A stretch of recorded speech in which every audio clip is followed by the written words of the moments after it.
Em discussão a ata, sem observações, declaro aprovada.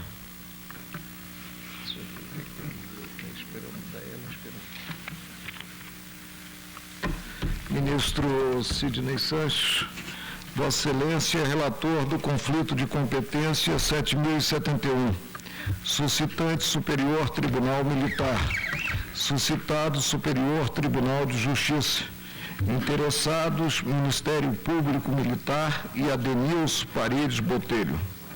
Senhor presidente, o ilustre Procurador-Geral da República, Dr. Edson Oliveira de Almeida, em parecer aprovado pelo excelentíssimo Procurador-Geral, Dr. Geraldo Brindeiro, resumiu o presente conflito de competência nesses termos. Trata-se de controvérsia quanto à competência para o processo de julgamento de crime de homicídio, sendo militares do Exército o autor, cabo, e a vítima, soldado engajado, tendo o evento ocorrido na casa que ambos compartilhavam. Apreciando o conflito anterior entre o juiz auditor da segunda auditoria da primeira circunscrição da Justiça Militar e o juiz de direito da segunda vara criminal de Resende, Rio de Janeiro, o Colegiado Superior Tribunal de Justiça decidiu pela competência da Justiça Comum, conforme resumido na seguinte ementa: competência criminal, homicídio praticado por militar fora do serviço contra outro militar por motivos particulares, embora usando arma de sua corporação. Cuidando-se de homicídio perpetrado fora do local de serviço e da administração militar, cometido por razões particulares, ainda que o instrumento do crime fora uma arma da corporação castrense, não se configura competente a Justiça Militar e sim o Juízo Comum Estadual. Conflito conhecido, declarado competente o juiz de direito da segunda vara criminal da Resende, Rio de Janeiro, o suscitado. Posteriormente, apreciando o recurso em sentido estrito interposto pelo Ministério Público Militar, o Colegiado Superior Tribunal Militar, reconhecendo a competência da Justiça Militar, reformou o despacho do juiz auditor que remeteram os autos à Justiça Comum e, consequentemente, suscitou conflito perante o Supremo Tribunal Federal. E o acordo foi este: recurso criminal, recurso em sentido estrito contra a decisão judicial que declarou a incompetência dessa Justiça Militar da União para o processo de julgamento do crime em tese de homicídio cometido por militar em situação de atividade contra militar igualmente em situação de atividade. Conflito negativo de competência suscitado pelo juiz Ocó, decidindo o Superior Tribunal de Justiça para a competência do juiz de direito da segunda vara criminal da comarca de Resende, Rio de Janeiro. IPM encaminhado ao juízo criminal, sendo desentranhada a pretensão recursal e submetida a esta superior instância. Recurso instruído com cópias do IPM, obtidas mediante requisição. Fase inquisitorial a demonstrar a ocorrência de crime militar, em tese, a teor do artigo 9º, inciso 2º, letra A do Código Penal Militar. Reiterada a jurisprudência castrense e pretoniana aplicável à espécie. Reconhecida e declarada pelo Superior Tribunal Militar a competência da Justiça Militar da União para o processo de julgamento do crime de homicídio, apurados nos autos do IPM número tal, suscitando-se conflito positivo de competência perante o Supremo Tribunal Federal com o Superior Tribunal de Justiça, em decorrência da decisão daquela colênia da Corte. Resumo o acordo, prossegue o parecer. O acordo do STM. Consta do relatório do encarregado do IPM ocorrência de homicídio consumado mediante emprego de arma de fogo da unidade em 24 de julho de 97, envolvendo o cabo do Exército Adenilson Paredes Botelho e a vítima fatal, soldado do Exército engajado Luciano Ostório de Carvalho Silva, ambos servindo no batalhão de comando e serviço da mencionada Academia Militar. O evento ocorreu em residência particular, quando o destacamento da Polícia Militar e do Corpo de Bombeiros encontraram em um quarto o soldado já morto e o graduado com ferimentos na cabeça. Em sendo considerado domicílio o asilo inviolável do indivíduo, consoante preceitua o inciso 11 do artigo 5º da Constituição, não sendo por local sob a administração militar, a competência em caso para o processo de julgamento do feito para a Justiça Militar não está afastada. Trata-se de competência ratione persone, consoante artigo 9º, inciso 2º, letra A do Código Penal Militar, ou seja, crime praticado por militar em situação de atividade contra o militar na mesma situação. Nós que os envolvidos estavam servindo na mesma unidade, sendo a vítima então soldado engajado, o que demonstra a existência de conhecimento pessoal entre ambos, eis que o outro militar é graduado. esse conhecimento pessoal concernente à condição de militar de cada um extrapola o ambiente militar do quartel, repercutindo em locais não alcançados pela administração militar, mesmo quando não em serviço. Portanto, houve ofensa ao bem jurídico tutelado, ou seja, o serviço militar de modo geral e diretamente à organização militar, eis que atingidos frontalmente a hierarquia e a disciplina, configurado assim a ocorrência de crime de natureza militar, consoante o invocado artigo 9º, inciso 2º, letra A, do Código Penal Militar. Em seguida, opinou o Ministério Público Federal pelo conhecimento do conflito e declaração da competência da Justiça Militar pelas razões expostas da Folha. É o relatório. Como vota Vossa Excelência? Em se tratando de conflito de competência entre tribunais superiores, o de Justiça e o militar, a esta Corte compete dirimir nos termos do artigo 102, inciso 1º, letra O, da Constituição Federal. Quanto ao mais, é este o parecer do Ministério Federal nas partes dedicadas à fundamentação e conclusão. Folha 140, item 5. Embora o homicídio tenha ocorrido na casa dos envolvidos por motivos de ordem privada, trata-se de crime praticado por militar em situação de atividade contra militar na mesma situação, o que abre ensejo incidência do artigo 9º, inciso 2º, letra A do Código Penal Militar. Conforme já observado em outro precedente pelo Subprocurador-Geral José Carlos Couto de Carvalho, ilustre membro do Ministério Público Militar, a lei parte do pressuposto de que, entre aspas, qualquer crime cometido por militar contra militar, ambos em atividade, quase sempre atinge direta ou indiretamente a disciplina, que é a base da organização ou das instituições militares, razões que levaram o legislador a adotar o critério ratione personae. Por isso, considera-se como crime militar aquele praticado por militar em atividade contra outro militar na mesma situação, conforme já ficou decidido no conflito de jurisdição 6.555 de São Paulo. Entre aspas, a lei considerou como razão específica para submeter à jurisdição penal, pela configuração do crime e pela subsequente submissão à justiça especializada, a condição de militar, tanto no sujeito ativo quanto no sujeito passivo, independentemente dos motivos ou do lugar da prática do delito. Relator ministro Rafael Maia, 2 de maio de 85, RTJ 115, 1097. A alteração do artigo 9º do Código Penal Militar e do artigo 82 do Código de Processo Penal, determinada pela Lei 9.299 de 96, não interfere na solução do caso em apreço, uma vez que esta lei disciplina tão somente a competência para os crimes dolosos contra a vida cometidos por militar contra civil. Isto posto, o Ministério Público Federal opina porque, conhecido o conflito, seja declarada a competência da Justiça Militar para o processo de julgamento da ação penal. Digo eu, acolho o parecer, pois nesse sentido é a jurisprudência do Supremo Tribunal Federal.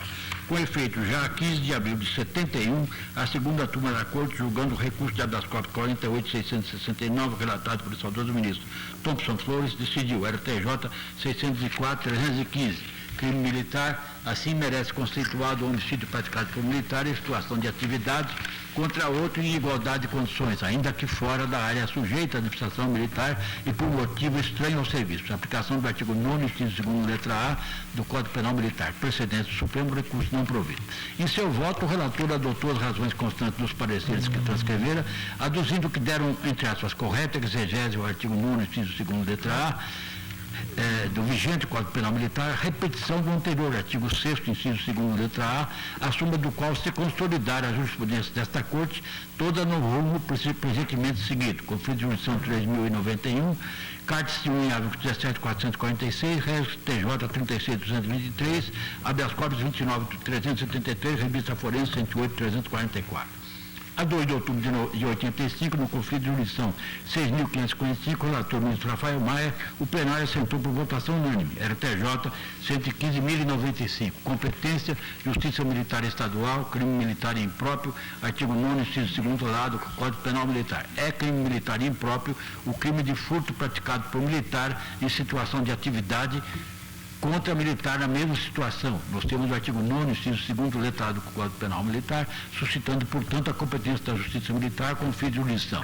Observa que, nesse caso, os militares não estavam em serviço, mas numa festa fora do recinto da administração militar, RTJ 115.095. Em outra oportunidade, a 21 de 11 de novembro, o Tribunal, também em sessão plenária, concluiu no RE 122.706 do Rio de Janeiro, relator por acordo o ministro Carlos Veloso.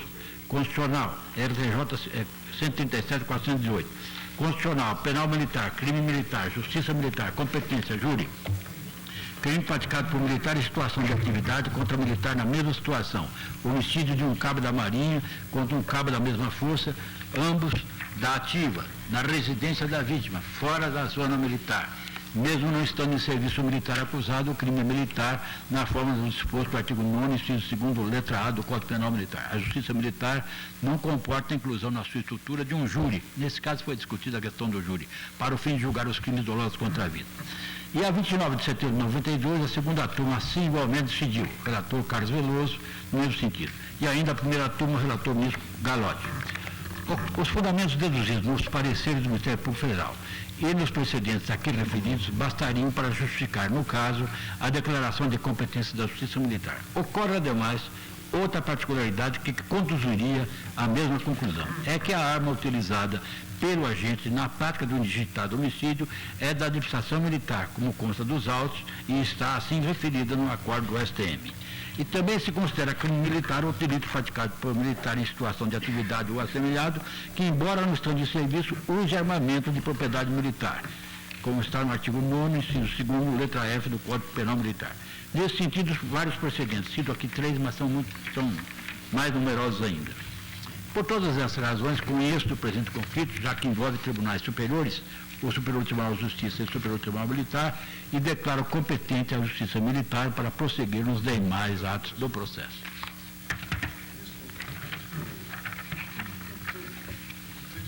Mas eu tenho a impressão que a competência da Justiça Militar pelo uso de arma foi revogado esse dispositivo no Código Penal Militar. Foi. Foi? No artigo 9º. Eu me lembro quando houve aquele problema dos crimes contra as polícias militares, etc. Se não me recordo, se não me engano, foi revogado. Teria que olhar o... Teria sido pela Lei 9.299 de 96? Pois é, era posterior? Não, essa lei era a que admitiu a competência do... Mas ainda A alteração foi apenas por essa questão que seja posterior, tem que se aplicar a lei vigente. Sempre que é conflito de competência. O crime contra o civil, acho. Isso não é, vamos mandar no... Mas você quer dizer que mas foi eu vou ter que encontrar. Diga a tem A Lei mesmo. 9.299 está aqui. Altera dispositivos do decreto 2001 e 2002. Diz o artigo 2º, for militar em serviço ou atuando, e a letra C que foi alterada. Foi a letra F. O último artigo. A letra F revogada. A F. Então, basta aquele primeiro fundamento. Tá. O da Eu me lembro que foi revogado. conflito por se eu era tratar ministro da de Justiça, militares em atividade, tanto o autor quanto a vítima. É o nono, letra A. 9299 de Tirar o segundo. É tudo seguinte. 7. É que quando foi apresentado o conflito, ainda estava em vigor a lei. A lei 97. É aquela, eu era ministro da Justiça. Ela revogou a letra F. Isso. É a Lei Jobim. Nós revogamos a letra F, que é o negócio. Não deve ser As histórias são outras. Ministro Gilmar Mendes, como vota? Eu acompanho inteiro. Ministra Ellen Grace. Ministro Nelson Jobim. Ministro Maurício Corrêa. Ministro Sepúlveda Pertence.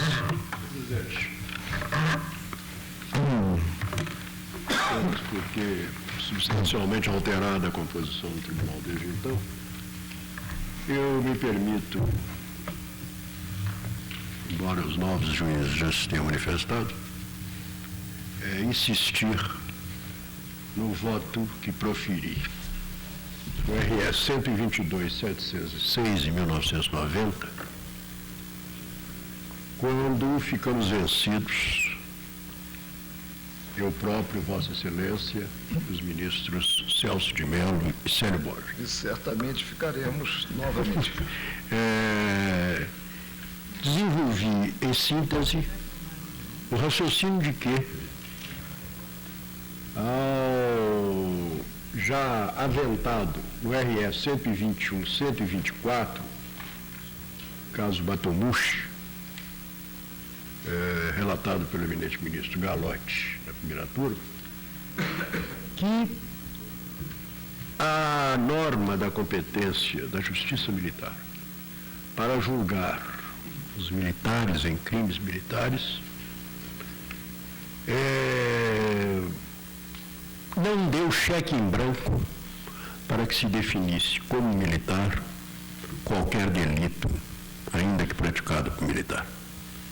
E desenvolvi, então, longamente o raciocínio, no sentido de que, naquele caso, cuidava-se de um homicídio praticado por um militar da ativa contra outro, por questões de inquilinato relativa ao aluguel de um imóvel, já não me lembro se da vítima ou do réu, a um irmão da outra personagem. Entendi que isto ultrapassava aquele limite de razoabilidade que considerei implícito na alusão genérica da Constituição aos crimes militares. Permito-me apenas, para marcar a posição com a atual composição do tribunal, eu me permito insistir naquele voto e, com as vênias do eminente relator, declarar competente a Justiça Comum.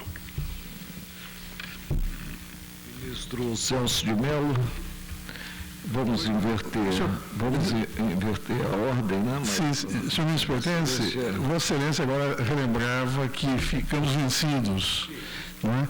E em questão virtualmente idêntica a esta. Virtualmente idêntica. Homicídio por razões particulares. Certo.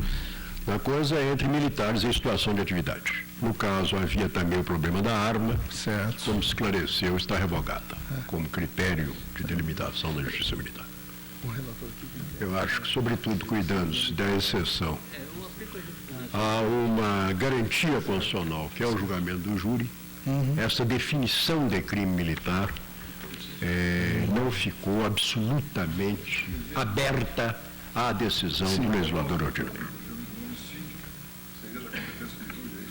Sim, existe, sobretudo em matéria de homicídio, essa tinha que ser uma interpretação estrita, porque afastava o que temos entendido que é mais do que uma regra de competência.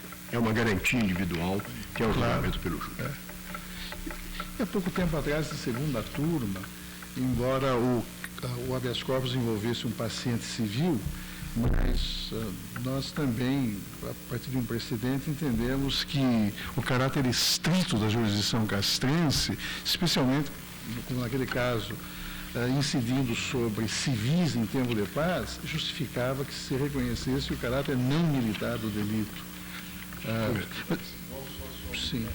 Sim, em situação de atividade. Mas, senhor presidente, considerando as razões que o eminente ministro pertence expôs, tendo em vista que ficamos vencidos em questão virtualmente idêntica à presente, eu também peço licença, peço ver o eminente relator para ainda insistir naquela posição vencida e, portanto, entender configurada na espécie uma infração de caráter não castrense. Ministro Moreira Alves.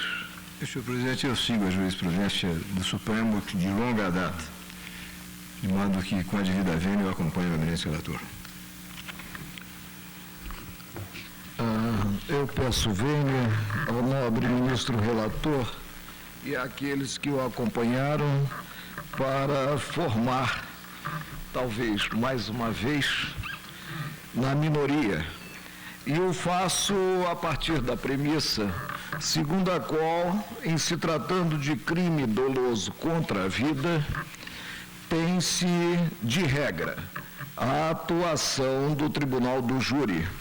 Isso por força do inciso 38 do artigo 5º da Constituição Federal. A regra é excepcionada, mas o é em si pela própria Carta da República. E aí constatamos que na área militar não há em si a prerrogativa de foro em razão da pessoa estritamente. Prevê o dispositivo que versa a competência da Justiça Militar incumbir a ela o julgamento dos crimes militares, conforme definidos em lei. Isso remete necessariamente ao Código Penal Militar, E aí nós constatamos no artigo 9º que os crimes definidos são crimes que pressupõem a atividade ou algo assemelhado à atividade. Assim o é considerada a linha A do inciso 2 do artigo 9º, por militar em situação de atividade ou assemelhado contra militar na mesma situação ou assemelhado. Pedagogicamente, aqui, nós temos até a dualidade. Dualidade no tocante ao agente e dualidade no tocante à vítima. Cogitando-se, portanto, que estejam em si em atividade ou em atuação assemelhada à atividade. Também a linha B, mais uma vez, remete a essas situações por militar, em situação de atividade ou assemelhado, em lugar sujeito à administração militar, contra militar da reserva ou reformado ou assemelhado ou civil. E a linha C, por militar, em serviço ou atuando em razão da função, em comissão de natureza militar ou em formatura, ainda que fora do lugar sujeito à administração militar, contra militar da reserva ou reformado ou civil. Por militar, a linha D, durante o período de manobras ou exercício, contra militar da reserva ou reformado ou assemelhado ou mesmo civil. E, por último, por militar em situação de atividade ou assemelhado, contra o patrimônio sob administração militar ou a ordem administrativa militar. Pois bem, nós temos que a ementa do Superior Tribunal de Justiça revela a ausência de enquadramento da situação concreta no que previsto no Código Penal. Competência criminal, homicídio praticado por militar fora do serviço, é o caso concreto, né? Retrata a ementa, contra outro militar por motivos particulares. Quer dizer, não estava em atividade, não estava em situação assemelhada à atividade militar. E proclamou, então, o Superior Tribunal de Justiça, e eu endosso essa proclamação, cuidando-se de homicídio perpetrado fora do local de serviço e da administração militar, cometido por razões particulares, ainda que o instrumento do crime fora uma arma da corporação castrense, não se configura competente a justiça militar, e sim o juízo comum estadual. Permite-me fazer essa observação? Pois não. O tribunal, em outra hipótese, onde não incide o argumento da garantia do julgamento pelo júri, tem procedido a uma redução sistemática da leitura do Código Penal Militar para dele excluir, por exemplo, a qualificação de crime militar e consequente competência da Justiça Militar nos crimes culposos praticados por civil contra militar em atividade. Lembro do Pleno, conflito de competência 7.040, Veloso, e mais recentemente o HC 81.161 da primeira turma, relator o ministro Sidney Sanches, que aderiu a essa posição, honrando-me após o voto vista, e na segunda turma o HC 81.963, de que relator o ministro Celso de Mello. Disse bem o ministro Celso de Mello que a competência aí é estrita, né? Não, a competência racione persona, não é. Não racione persona. Não é tal privilégio funcional. Tal como definida, né, pela Constituição Federal, ao cogitar de crime militar e remeter ao Código Penal Militar. Aqui o que tivemos, né? Tivemos realmente o envolvimento de 2 militares, mas fora do local militar, e a motivação do crime nada teve em si com a matéria militar. Ocorreu o crime por um aspecto particular, uma desavença, né, entre um graduado e uma praça. Né?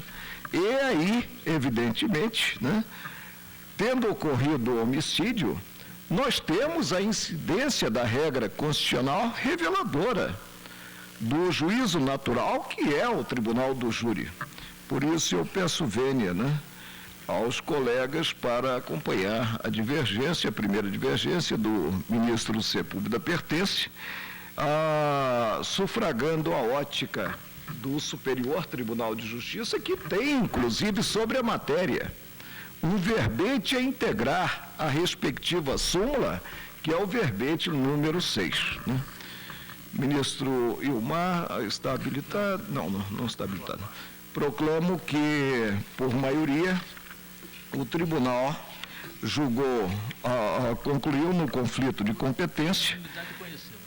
Sim, por unanimidade conheceu do conflito e, por maioria, assentou a competência da Justiça Militar, vencidos os ministros Sepúlveda Pertence, Celso de Mello e o presidente.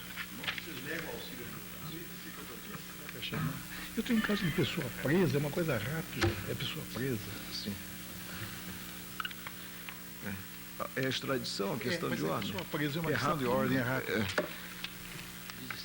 Que vamos chamar depois um ADI, sob a relatoria da ministra Ellen Grace, né, que versa a transcendência, né? Excelência, eu poderia chamar ADI. Vamos chamar agora extradição. Extradição 804, questão de ordem, a requerente governo da Alemanha e extraditando Klaus Gerstmann. Senhor presidente, eu farei um resumo, é uma questão simples. O plenário desta Corte, em sessão realizada no dia 21 de agosto, deferiu sem qualquer ressalva o pedido de extradição formulado pelo governo da República Federal da Alemanha em face deste súdito holandês, para que possa ser processado naquele país pela suposta prática do crime de formação de quadrilha e de delito contra a ordem tributária. O tribunal deferiu votação unânime no dia 21 de agosto de 2002. Ontem chegou-me às mãos, no início da noite, aviso do senhor ministro da Justiça, comunicando que a Embaixada da República Federal da Alemanha enviou ao governo brasileiro, mas enviou em data posterior a esse julgamento, uma nota verbal comunicando que fora revogada a prisão alemã decretada na Alemanha contra este extraditando e pedindo a desistência, que no caso deveria ser conhecida como uma desistência da própria execução da extradição. Eu verifiquei. A respeito da desistência, não há dúvida, a jurisprudência desta Corte tem sempre admitido, inclusive em processo da relatoria de Vossa Excelência, mesmo havendo já o trânsito em julgado do acórdão que deferiu o pedido de extradição. O plenário desta Corte, em questão de ordem, suscitada por Vossa Excelência na extradição 691, requerida pelo Reino dos Países Baixos, proferiu decisão consubstanciada em acórdão assim emendado. Extradição, julgamento, foi o que aconteceu. Trânsito e julgado, aqui não, o nosso acórdão será publicado amanhã. Desistência. Uma vez ocorrido o julgamento da extradição, e transitado em julgado a decisão, deferindo-a, a ausência de interesse do requerente em retirar o extraditando do território nacional ganha contornos de desistência da execução, devendo ser expedido o alvará de soltura. Na verdade, a missão diplomática da República Federal da Alemanha deixa muito clara a sua falta de interesse e a sua disposição de tornar sem efeito o pedido de extradição, na verdade, desistindo agora, considerado o julgamento ocorrido no dia 21 de agosto, da própria execução da ordem extradicional. Assim, senhor presidente, tendo em vista esse precedente específico da palavra de Vossa Excelência e outros que eu menciono no corpo do voto, eu, resolvendo a questão de ordem, homologo o pedido de desistência, declarando extinto esse processo de extradição e determinando a imediata soltura, a imediata expedição de alvará de soltura em favor de Klaus Gertmann, se por algo não estiver preso, além de ordenar a restituição ao extraditando dos bens que, apreendidos pela Polícia Federal, acham-se relacionados à Florestal, que eram bens pessoais dele. Você não precisa falar, não acha melhor conhecer um pedido de desistência de execução? Sim, eu conheci, eu inicio o voto. Se homologa. Sim, se homologa, Sim, como conhecer... eu começo o meu voto, que está fazendo uma síntese, dizendo o seguinte: entendo que a comunicação em causa há de ser conhecida como pedido de desistência. Estamos admitindo a desistência da própria extradição, né? É. Porque a extradição já foi julgada. Perfeito. Eu digo- Vossa Excelência, não. Vossa Excelência não precisa ler. Não, mas só o primeiro parágrafo, eu digo o seguinte: entendo que a comunicação em causa há de ser conhecida como pedido de desistência, pois evidencia de modo formal o expresso desinteresse da República Federal da Alemanha em executar a ordem extradicional que lhe foi concedida por esta Corte. Perfeito. Mas Esta seria bom caracterizar isso. Foi conhecido como pedido de 804. desistência da execução Questão de ordem. e homologado. Aí seria a rigor da execução, porque já houve o julgamento, né? por isso que eu disse, é isso já que eu há estou um dizendo, título seguinte, muito seria igual bom não que se ter sido proclamasse, publicado no diário. conheceu-se como pedido de desistência da execução e foi ele homologado. É homologado. Aí, para ficar bem, senão por isso parece que eu disse que logo no início que eu É isso, entendo que deve ser precedente. conhecida como pedido de desistência da ordem de extradição, da execução, Da execução. da extradição. E não desistência do pedido de extradição em si. Sim. Então, homologando o pedido de desistência da execução. Não é? Ministro Gilmar Mendes, como vota? Ministra Ellen Grace? Ministro Nelson Jobim? Ministro Maurício Corrêa? Ministro Ilmar Galvão? Ministro Sepúlveda Pertence? Ministro Sidney Sanches? Né? Ministro Vossa Excelência, pode então Pois não, resumir claro. a conclusão de seu voto? Então, eu digo, sendo Para assim pelas efeito de razões proclamação. expostas e considerando que a nota verbal tal consubstancia a verdadeira desistência da execução da ordem extradicional deferida em favor do Estado requerente, Fica bem. resolvo a presente questão de ordem, homologando esse pedido de desistência da execução da extradição, declarando extinto o processo extradicional e determinando também a imediata expedição de alvará de soltura em favor de Klaus Gertmann, se por não estiver preso, além de ordenar a restituição ao extraditando dos bens que, apreendidos pela Polícia Federal, acham-se relacionados à folhas 96. É a proclamação, decisão unânime. Ministra Ellen Grace, Vossa Excelência é relatora da ação direta de inconstitucionalidade 2527, requerente Conselho Federal da Ordem dos Advogados do Brasil, requerido Presidente da República. Presidente, Sim. creio que esse não é o tema da... É a transcendência trabalhista. Veja, no caso específico, eu creio que o ministro Gilmar está impedido. Sim. Prestou informações. Nós estamos com a ausência do ministro Veloso. Ministro Ilmar? Não. Hã? Não. Gilmar. Gilmar. Eu também entendi o Ilmar. Não, eu falei Gilmar. Gilmar. O Veloso está ausente. A matéria é uma matéria importante. Ilmar com G. Nós vamos ter, necessariamente, um quórum de 10, estaríamos votando com um quórum de 9, eu tenho a impressão que E poderíamos até esperar aqui por o voto do presidente não tem peso 2. Pois é, por enquanto. Aliás, não ocorreu ainda um empate sequer, né? O que me deixa frustrado. Claro que é a opinião.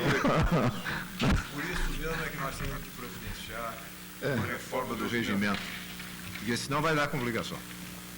Aguardamos o projeto, Vossa Excelência. Não é da minha comissão. A comissão que eu pertenço não faz projeto. Se a ministra Ellen não... Só tem a burocracia administrativa. Eu acho que nós deveríamos aguardar Regimento a interno. presença do ministro Veloso. É a sua. Vossa Excelência é o presidente. Não, mas é parte administrativa. Não é aquela de jurisprudência. Não é jurisprudência.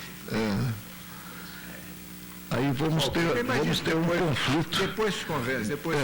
Aí vemos. É interessante. Até porque isso vai ter que A ser... coordenação, como ela anda inativa. Hein?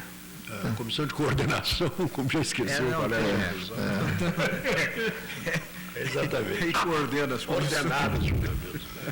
Vossa Excelência pondera Nós que devemos aguardar a presença do ministro Veloso. ministro Veloso, ministra relatora, Não tem ouço a... objeção, até creio que a Corte só se engrandece com as manifestações do ministro Carlos Veloso em todas as matérias. Apenas estou com o processo preparado e hoje recebi solicitação do advogado-geral da União de que insistia trouxesse, mas eu não tenho nenhuma objeção. Acho que realmente a matéria merece o exame da Corte na sua composição com completa. todos os integrantes presentes, né? Os colegas estão de acordo, o nobre advogado. Hein? Apenas friso que esse adiamento e espera do tribunal completo deve ser excepcional, porque a regra é que ou se atingem 6 votos ou não se proclama o resultado, de qualquer maneira se aguardaria. Mas o caso é realmente de extrema relevância. Eu creio que para a discussão é importante a presença do ministro Veloso, sobretudo porque já há um impedimento.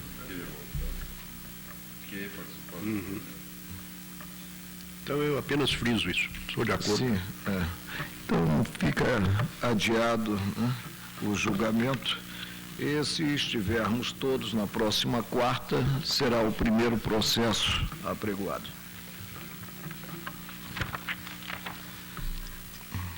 Ministra Ellen.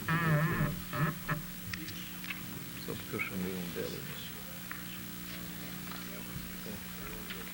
Ministra Ellen, para não perder a oportunidade, né?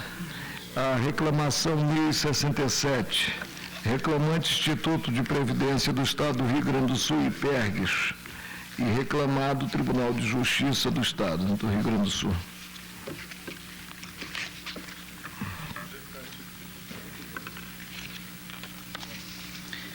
Presidente, nós julgamos uma série de reclamações semelhantes. Essa, no entanto, tem desfecho diverso das anteriores. O Instituto de Previdência do Estado do Rio Grande do Sul ajuizou reclamação contra a decisão concessiva de tutela antecipada em ação ordinária que determinou imediata implementação da pensão devida a requerente em valor correspondente à totalidade do que percebia o servidor falecido, caso ainda estivesse vivo. Alega o reclamante ter a decisão impugnada afrontado a autoridade da decisão proferida por este Supremo Tribunal no julgamento da medida cautelar na DC4, que estabeleceu, dentre outros imperativos, a vedação de ato decisório sobre pedido de antecipação de tutela deduzido contra a Fazenda Pública e que tenha como pressuposto questão específica de constitucionalidade ou não do artigo 1º da Lei 9.494, de 97. O ilustre antecessor, o ministro Otávio Galotti, indeferiu o pedido de liminar para suspender a eficácia da decisão impugnada. Interposto o agravo regimental, decidiu o plenário negar-lhe provimento. A decisão ficou assim emendada, aspas, tutela antecipada concedida para reconhecimento do direito da viúva do servidor à percepção da integralidade da pensão, com fundamento no artigo 40, parágrafo 5º da Constituição.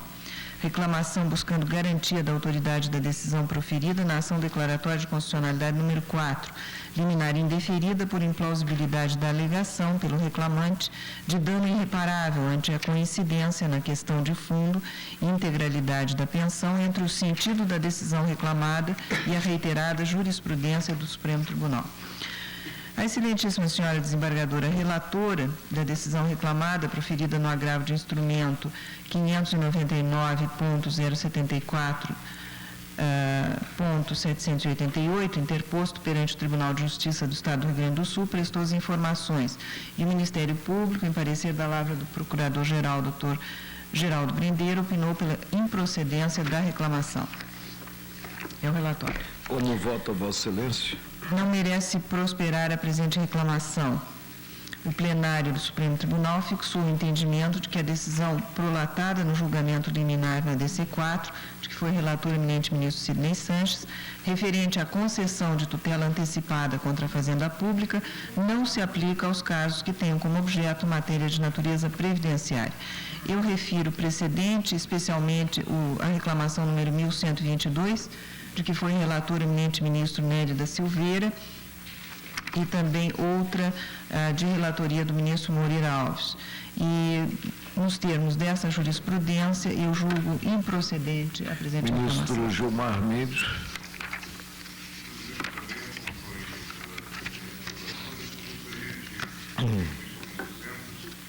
Destes casos de previdência social, eu gostaria apenas de, talvez, concitar o tribunal a eventualmente se pronunciar, especialmente sobre aquela questão que também tem surgido nestas controvérsias, da contribuição dos inativos. Acredito que há subsídios doutrinários que permitiriam, pelo menos, uma rediscussão sobre o tema, e talvez nós devêssemos pronunciar sobre o mérito daquela ADIM relativa à contribuição dos inativos que aparece em algumas dessas reclamações.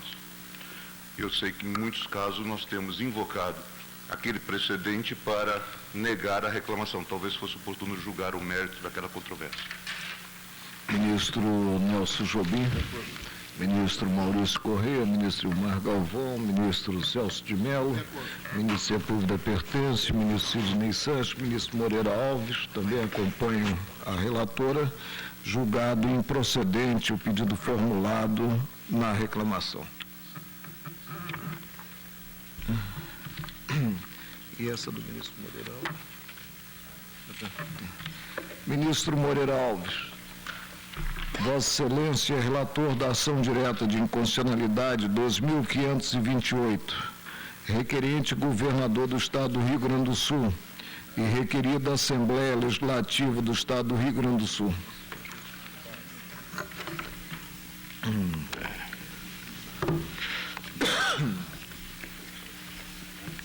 Eu acho que está.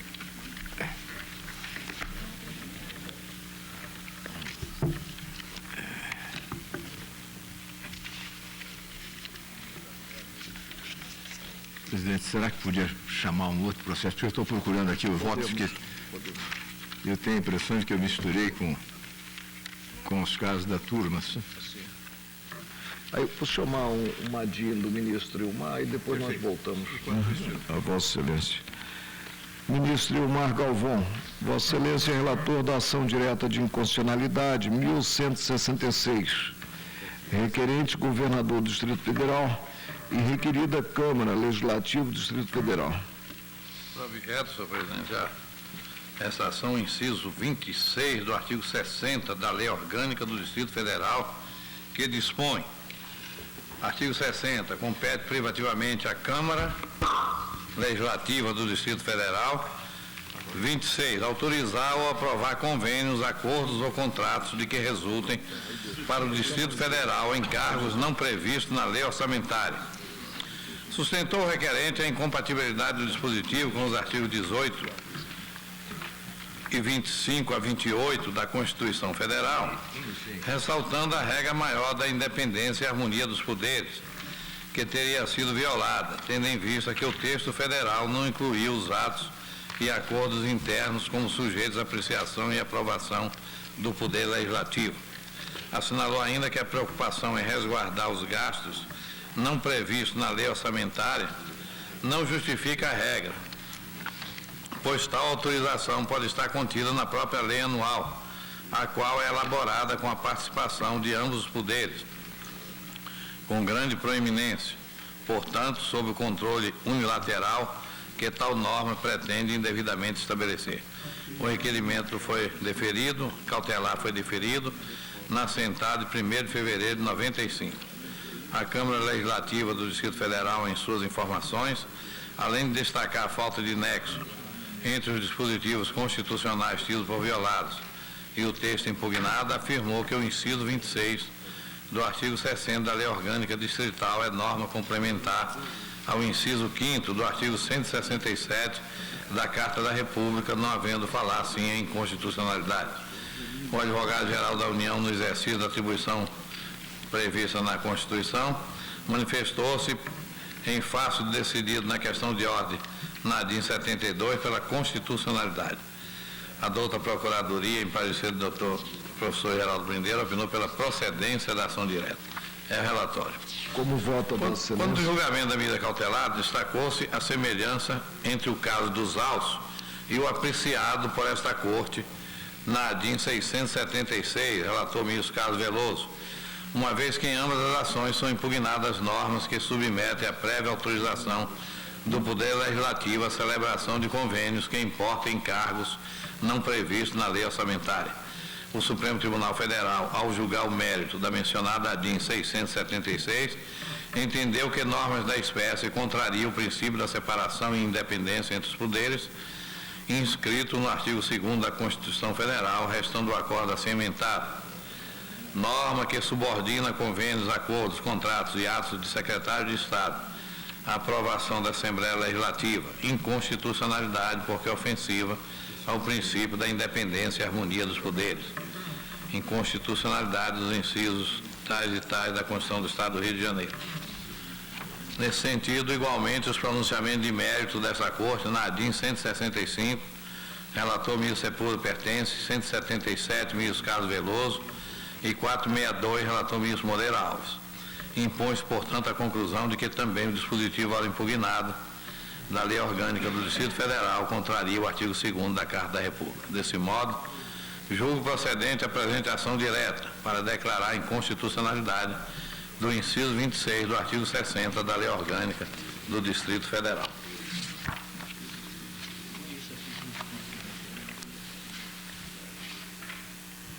Ministro Gilmar Mendes, ministro Aline Grace, ministro Delcio Jobim, ministro Maurício Corrêa, ministro Celso de Mello, ministro Sepúlveda Pertence, ministro Sidney Sanches, ministro Moreira Alves, também acompanha Sua Excelência, julgado procedente o pedido formulado na inicial da ação direta de inconstitucionalidade para declarar a inconstitucionalidade do inciso 26 do artigo 60 da Lei Orgânica do Distrito Federal.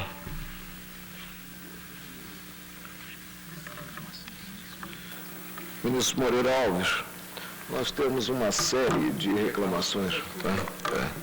Não são aqueles casos presidenciários, não.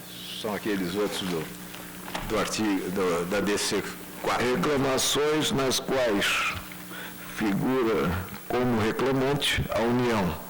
768, reclamada juíza federal da 7ª Vara da Seção Judiciária do Rio de Janeiro. 789, reclamada juíza federal da 7ª Vara da Seção Judiciária também do Rio de Janeiro. 824, idem. 824. Um minuto apenas. 824, juíza federal da 7ª. 824. 824. 906, reclamada, 4ª turma do Tribunal Regional Federal da 4ª Região. 906. Um minutinho só aqui. 906. 1119, reclamado. 1119, juiz federal da 3ª Vara da Seção Judiciária do DF. Perfeito. 1128. Reclamada juíza federal da 11ª Vara da Seção Judiciária. 1128. 1128. 1143. 1143, está aqui. Reclamado juiz federal substituto da 10ª Vara de Porto Alegre, da Seção Judiciária do Rio Grande do Sul. 1223. Perfeito. Reclamado juíza federal substituta da 2ª Vara e Tribunal Regional Federal da 1ª. Esse não, esse daí é diferente. Ah, esse aqui sim, não é a União. É. A reclamação 1223. É da Escola Agronômica. Escola Agrotécnica Federal de Bambuí. Agrotécnica. Isso não é para chamar agora, porque... Sim, então deixamos. Esse é diferente. Pois não. Segue-se a 1512. 1512. Um minutinho. Reclamado juiz federal da 30ª Vara da Seção Judiciária. 1512. Julgo procedente. Perfeito. 1619. 1619. Reclamada juíza federal da 7ª Vara da Seção Judiciária do Espírito Santo. Sim. Aqui temos um que deve ser diferente. Qual é? 1624. 1624. Não, esse não é previdenciário, não. Assim, então podemos apregoar, né? Sim. 1624, reclamante Centro Federal de Educação Tecnológica do Espírito Santo. E reclamada juíza federal da 7ª Vara da Seção Judiciária do Espírito Santo. Esse é problema de incorporação e remuneração, de modo que não é matéria previdenciária, é matéria de vantagem de funcionalismo. Agora é 1600? 1695.1. Sim. Reclamada juíza federal da 7ª Vara da Seção Judiciária do Espírito Santo. Sim. 1716. Reclamado 1716. juiz federal titular da 9ª Vara, Seção Judiciária do DF. Perfeito. 1758. Aqui o reclamante é o Estado do Rio Grande do Norte. Mas é a mesma coisa, porque é problema também de vencimentos básicos, de modo que é matéria de funcionalismo, não é matéria É previdenciária. juiz de direito da 1ª Vara da Fazenda Pública da Comarca de Natal. Perfeito. Em 1816, Estado do Rio Grande do Norte, reclamado juiz de direito da 5ª Vara da Fazenda Pública da Comarca de Natal. Aqui também é problema de remuneração. Apenas um ficou de fora, né? E esse pode chamar depois, porque é caso previdenciário apenas para julgar improcedente. Esses daqui são os casos de procedente, porque são todos relativos a problema de vantagem de funcionalismo, remuneração, vencimentos, de modo que todos eles Dizem respeito ao DC4. Dizem respeito à DC4 e não tratam de matéria previdenciária, é matéria de remuneração, de vantagens, de benefício, aliás, benefício não, vantagens de funcionalismo. Por isso eu julgo procedente a fim de anular a decisão concessiva de tutela antecipada. Julgo procedente a ação, a reclamação. A reclamação. Ministro Gilmar Mendes. Ministra Ellen Grace. Ministro Nelson Jobim. Ministro Maurício Corrêa, Ministro Ilmar Galvão, Ministro Celso de Mello, Ministro Sepúlveda Pertence, Ministro Sidney Sanches.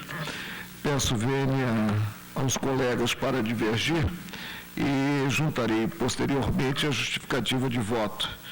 Voto calcado na premissa segundo a qual o efeito vinculante diz respeito na declaratória de constitucionalidade à sentença definitiva, à sentença final, não estando alcançada aí a medida cauteladora. Proclamo que o tribunal, por maioria, julgou procedentes os pedidos formulados nas reclamações, vencido o presidente. Vamos àquele outro, ministro. Essa outra é matéria previdenciária. Reclamação 1223, também relator ministro Moreira Alves, reclamante Escola Agrotécnica Federal de Bambuí e reclamada juíza federal substituta da 2ª Vara da Seção Judiciária e Tribunal Regional Federal da 1ª Região. Aqui eu estou aplicando os precedentes da Corte no sentido de julgar julgar improcedente a reclamação, tendo em vista que a DC4 não se aplica à matéria previdenciária. Os colegas estão de acordo, proclamo que o tribunal, por unanimidade, julgou improcedente o pedido formulado na reclamação. Ministro Maurício Corrêa, Vossa Excelência é relator do agravo na reclamação 1880, questão de ordem, agravante município de Turmalina e agravados presidente do Tribunal Regional do Trabalho da 15ª e outros. temos aqui consignado: o tribunal deliberou ouvir o Procurador-Geral da República quanto à inconstitucionalidade do artigo 28 da Lei 9868, de 10 de novembro de 1999. Votou o presidente. Decisão unânime. Presidente, eu vou ler. Esse não seria melhor esperar também? Vamos esperar tudo agora. Tudo que for trazer para aqui tem que...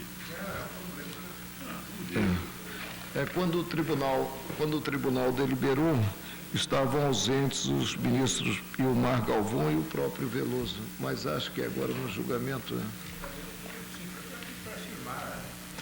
Qual é a matéria? Eu não me lembro bem. O problema é aquele problema do efeito vinculante para ação direta de inconstitucionalidade por lei. O problema é que...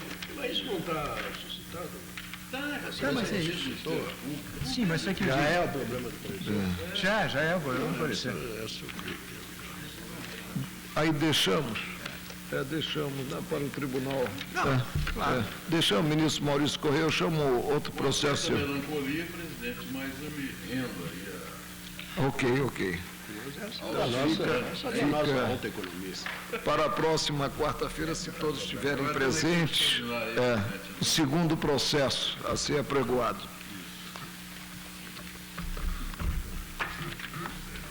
Ministro Sepúlveda pertence. Não é não. Maurício Correia mesmo. Eu estou em férias. Não, está aqui, olha. Quis testá-lo. Se aplica o crédito eu estou explorando a minha... Recurso extraordinário 248.869. Relator, ministro Maurício Correia. Recorrente, Ministério Público Estadual. Recorrido, Romeu Luiz Franchini. Não, presidente, é o 279.469. Outros... Cancela o pregão do 248.869, que também é da relatoria do ministro Maurício Correia. Ministro Maurício Correia, 279.469. Recorrente Estado do Rio Grande do Sul, recorrido Jonaldo Afonso Neri. Após o voto do ministro relator, que não conhecia do recurso, o julgamento foi suspenso em virtude do pedido de vista formulado pelo ministro Carlos Veloso. Isso na turma, né? E a turma, por unanimidade, acolhendo proposta do ministro relator, afetou o julgamento da causa ao plenário. E aguardamos o ministro Carlos Veloso. Se a turma mandou depois deles brigarem, aí temos que... Embora não sejam dois brigões, né? No dizer da colunista Dora Kramer. Né? Pois é. Esse é um caso conhecido aqui que... E esse outro, ministro, 248.869. Esse foi o anterior, né? 248? Ministério Público Estadual, 248.869. E o recorrido é Romeu Luiz Franchini.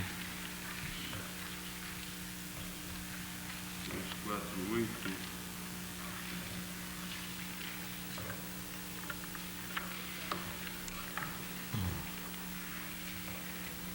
Legitimidade. Está certo, vamos ver. Ok. Vossa Excelência tem a palavra. Esse caso já teve aqui, porque o corte estava abaixo, e aí indicamos para o secretário. Não está na altura maior hoje, A né? ausência de um não vai criar transtorno prejudicado.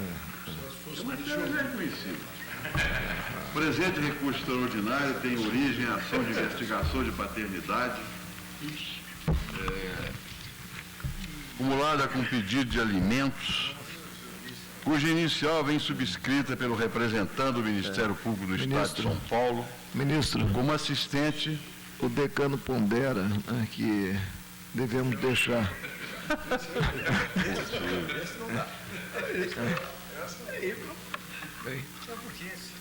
São questões altamente delicadas. O Ministério Público movendo ação de investigação de paternidade até contra a vontade do investigado. Do investigado. É um problema. É, ministro. Não, eu não vejo, Vossa Excelência, o meu problema não é de concordar ou discordar, o problema é que é realmente um problema altamente delicado. Aí vamos permitir que o Ministério Público se interfira numa questão de investigação de paternidade. Esse é um problema brabo. Porque às vezes até contra. Ministro Maurício Corrêa, ação direta de inconstitucionalidade 134. Não, peraí, presidente, deixa eu dar uma olhada aqui. Veja se encontra esse aí, 134. Deixa eu ver o que eu acho aqui. Tem tanta coisa aqui que... Sua pasta está carregada, né? É.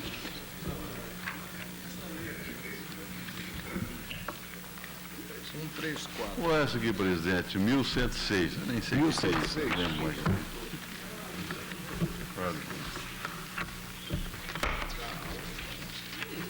Acho que já tem um... Ação direta de inconstitucionalidade 1106. Requerente Partido Democrático Trabalhista, PDT, e requerida Assembleia Legislativa do Estado de Sergipe. PDT 1106. ADI. O Partido Democrático Trabalhista, fundamentado nos artigos 102.1, etc., propõe ação direta de inconstitucionalidade o pedido de medida cautelar em que requer seja declarada a inconstitucionalidade do artigo 20 e seus parágrafos 1º e 2º da Constituição do Estado de Sergipe, cujo teor é o seguinte: o município poderá ter bloqueadas, por determinação do Tribunal de Contas, ao Banco do Estado de Sergipe, BANESSE, as parcelas do imposto sobre operações relativas à circulação de mercadorias e subprestação de serviço de transporte interestadual e intermunicipal e de comunicações, CMS, que lhes são destinadas, quando deixar de recolher por 3 meses consecutivos ou alternados os valores descontados em folha de pagamento dos seus servidores para órgãos oficiais da Previdência Social. O bloqueio dos recursos de que trata este artigo também poderá ocorrer quando forem constatadas irregularidades graves na administração municipal que exijam imediatas providências do Tribunal de Contas a fim de serem evitados prejuízos ou dilapidação dos recursos públicos. De inconstitucionalidade 1438, Vossa Excelência tem a palavra. Ajuizada pelo governador do Distrito Federal, impugna a Lei 1007, de 10 de janeiro de 96, que estabelece critério para a revisão da remuneração dos servidores públicos distritais, assim redigida. Artigo 1º, o Poder Executivo considerar reajuste aos servidores públicos do Distrito Federal a partir do dia 1º de janeiro de 1996, observados, no mínimo, os percentuais concedidos aos servidores públicos federais. Essa lei entra em vigor, etc. Alegou o requerente que a legislação sobre enfoque, ao conceder reajuste automático para os servidores do Distrito Federal, nas mesmas condições estabelecidas para os servidores públicos da União, viola a autonomia do Distrito Federal e impõe vinculação de padrão remuneratório, vedada pelo artigo 37.13 da Carta da República. Aduziu que a manutenção do texto impugnado importará aumento de despesa com pessoal em descumprimento do comando constitucional de limite de despesas, Constituição Federal, artigo 169. Argumentou ainda ser iniciativa exclusiva do governador deflagrar o processo legislativo de lei que concede aumento de vencimentos ou aumento de despesa. O pedido de declaração de inconstitucionalidade veio com requerimento de medida cautelar, que foi deferido em 16 de dezembro de 96. A Câmara Legislativa do Distrito Federal, em suas informações, sustentou que a lei em questão não provocou aumento real de despesas, menos ainda vinculação ou equiparação aos servidores públicos civis do Distrito Federal, a cargos outros da esfera da União, mas a possibilitou ao Executivo, observado o artigo 169 da Constituição Federal, conceder aumento na mesma época em que obtiverem a vantagem os servidores públicos civis federais. O advogado-geral da União, doutor Quintão, no exercício da atribuição prevista, etc., e tal, manifestou-se pela perda de objeto do feito. E a douta Procuradoria opinou pela procedência da ação relatória. Como vota a Vossa A Lei Excelência? Distrital sobre Enfoque, como visto, trata da política de reajuste dos servidores públicos do Distrito Federal, determinando a observância no mínimo dos percentuais concedidos aos servidores da União. Tendo resultado de aprovação de projeto de lei iniciado na Câmara Legislativa do Distrito Federal, resta patente a inconstitucionalidade do ato normativo atacado ante a norma contida na linha A do inciso 2º, parágrafo 1º do artigo 61 da Carta da República, que atribui ao chefe do Executivo a iniciativa privativa para as leis, etc. Tal vício, na forma da jurisprudência do Supremo Tribunal Federal, não foi sanado pela sanção do governador do Distrito Federal, uma vez que sua vontade revela-se juridicamente insuficiente para convalidar o defeito radical oriundo do descumprimento da Constituição da República. Portanto, não tem razão na Assembleia nesse ponto. Por outro lado, esta Corte tem reiteradamente declarado a inconstitucionalidade de normas locais que vinculam o reajuste de seus servidores a índices federais, tendo em vista a autonomia dos Estados. Nesse sentido, entre outros, a DIN 377, Ministério Borges, a 2050, a ação originária 280, ministro Maurício Corrêa, 288, ministro Otávio Galoni. Ante o exposto, meu voto julga procedente a apresentação para declarar a inconstitucionalidade da Lei 1007, de 96, do Distrito Federal. O tribunal então rejeitou a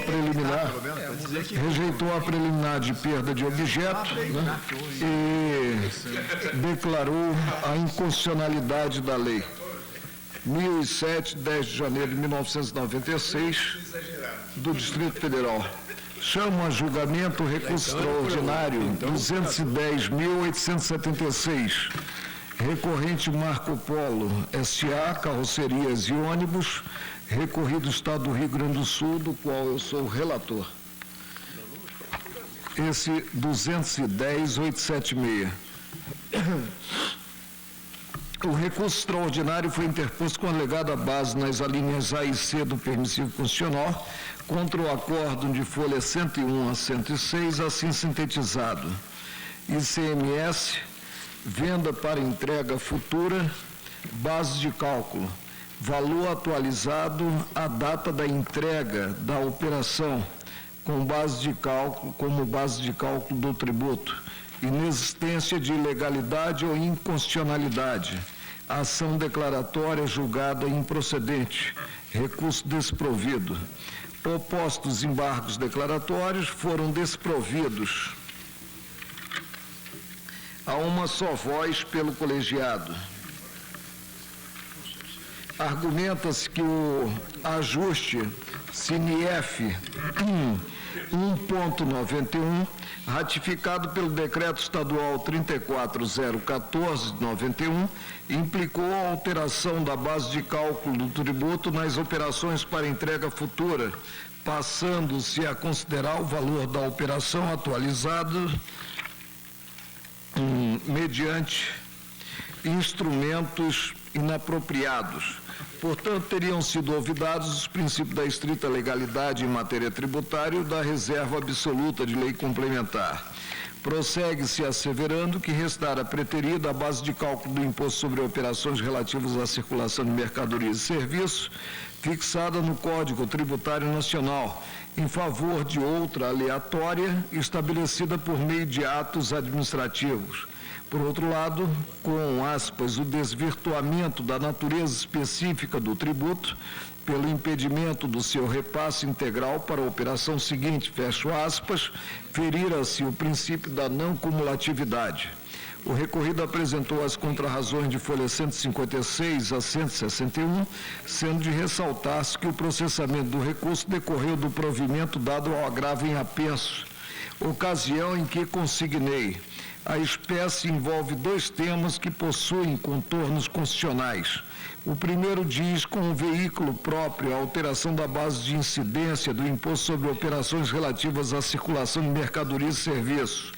Sustento o agravante a necessidade de lei complementar, enquanto a Corte de origem placitou o que previsto no ajuste CINIEF número 1.91.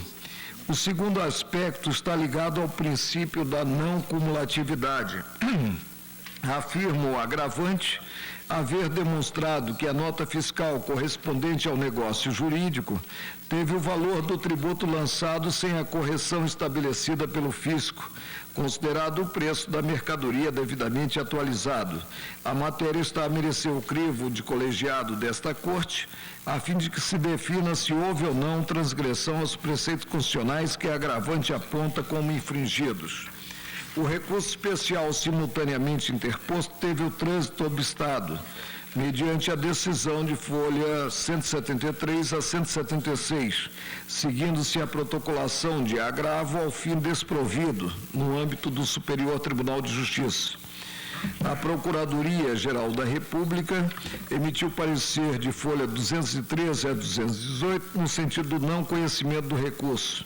Em suma, o pronunciamento da Procuradoria-Geral está assim revelado: constitucional e tributário, recurso extraordinário, ICMS incidente sobre venda de mercadorias para entrega futura, defasagem do montante calculado no momento da venda e do valor a ser recolhido ao ocorrer o fato gerador do tributo, correção monetária em face dos índices de inflação determinada por ato da administração pública, no caso fisco local, ofensa ao texto constitucional não configurada, parecer pelo não conhecimento ao relatório.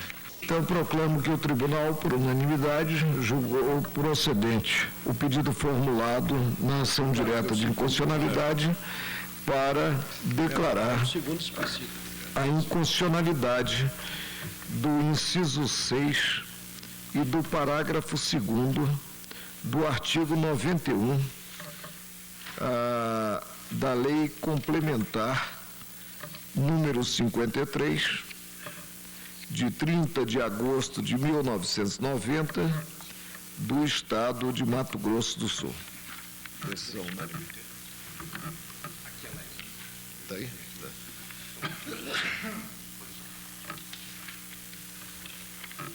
Ministro Moreira Alves, Vossa Excelência relator da DIN 2528, requerente governador do Estado do Rio Grande do Sul e requerida Assembleia Legislativa do referido Estado. O relatório é o seguinte: o excelentíssimo governador do Estado do Rio Grande do Sul propõe, com pedido de liminar, ação direta para arguir a inconstitucionalidade da Lei Estadual 11.612, de 23 de abril de 2001, cujo teor é este.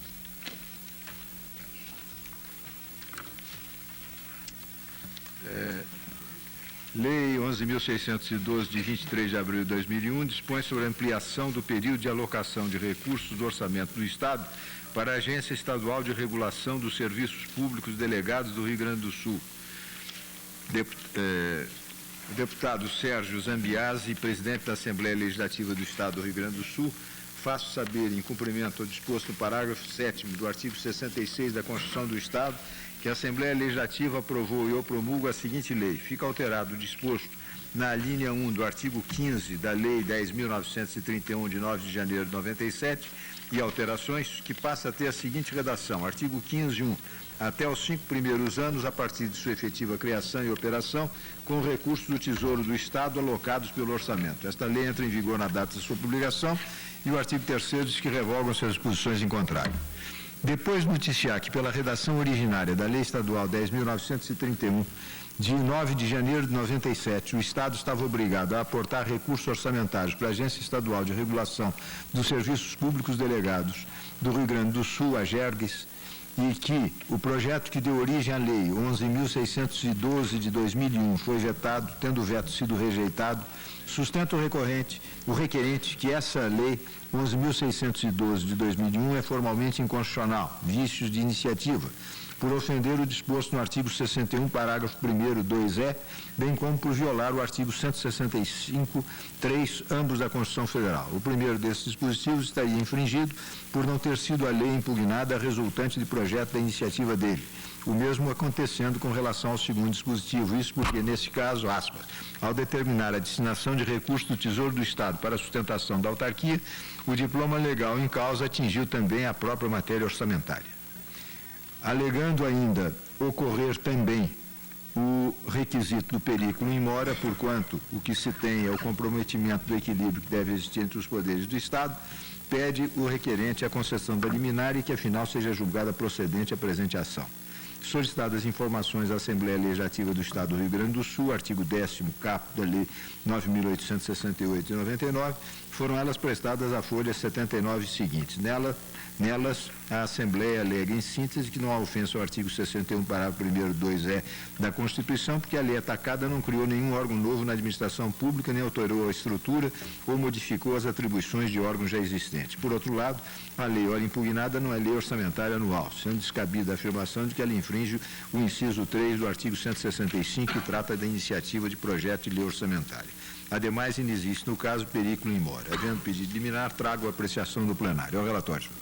Como vota Vossa Excelência? Em exame compatível com o da análise do pedido de concessão de liminar em ação direta de inconstitucionalidade, não se me afiguram com relevância jurídica suficiente para a concessão da cautelar requerida a alegação de que a lei em causa incide em inconstitucionalidade por violar o disposto nos artigos 61, parágrafo 1º, 2e e 165, 3 da Constituição Federal. Com efeito, no caso, a Lei Estadual 11.612, de 23 de 4 de 2001, por ter ampliado o período de alocação de recursos do Orçamento do Estado para a Agência Estadual de Regulação dos Serviços Públicos Delegados do Rio Grande do Sul, entidade da administração indireta do Estado, não criou, estruturou ou interferiu em atribuições da Secretaria de Estado ou órgão da administração pública.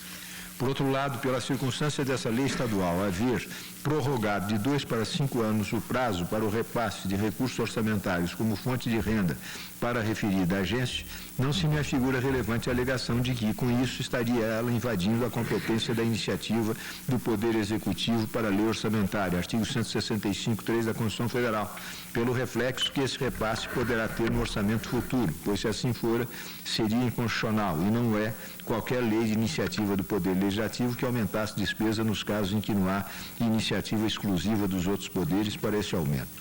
Observo, ademais, que, tendo a nova redação dada pela Lei 11.512 de 2001, ao inciso do artigo 15 da Lei 10.931 de 97, estabelecido que os repasses até os 5 primeiros anos, a partir de sua efetiva criação e operação com recursos do Tesouro do Estado alocados pelo orçamento, não alterou, nem isso foi alegado pela inicial, a lei orçamentária, então, em execução, o projeto delas já submetido à Assembleia Legislativa, o que implicaria a necessidade da observância da iniciativa privativa do Poder Executivo, mas visou a alocação desses recursos para necessidades passadas e futuras.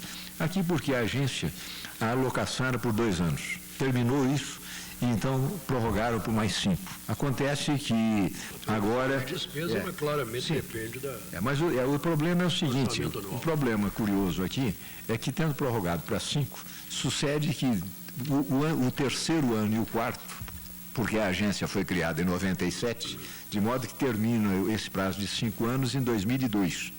Acontece que, quando alocar na lei orçamentária, evidentemente, vai ter que alocar recursos, inclusive para abarcar despesas passadas, porque nos anos de 1997, 98, 99, foram aqueles 2 anos de alocação. Depois, quando veio a lei, já o ano de 2000 já tinha acabado. Então, veio em 2001.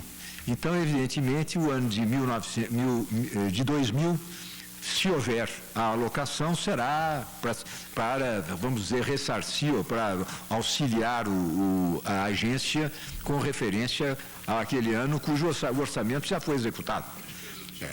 De modo que aqui não há nem aquelas hipóteses em que nós estamos declarado que fere a iniciativa, quando se determina que uma verba orçamentária seja mudada de destinação. Aqui não.